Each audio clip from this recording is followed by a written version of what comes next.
তলে তলে যোগ হয়েছে।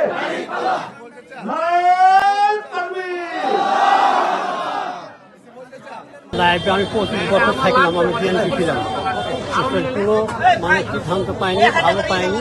আমি জামাতের দল ভালো পাইছি, আমি সেখানে আমি ভোট দিই, যাতে আমি এখানে ভোট দেওয়া দিব।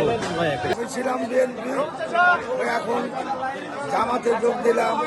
কোরআনের আলোতে যোগ, অন্ধকার থেকে আলো দিকে বাড়িয়ে এলাম।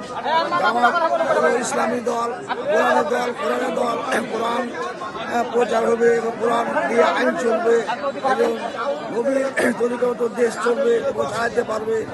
জামাতে আসলাম, এই জন্য আমরা শুকরিয়া আদায় করি সকল বলে আলহামদুলিল্লাহ।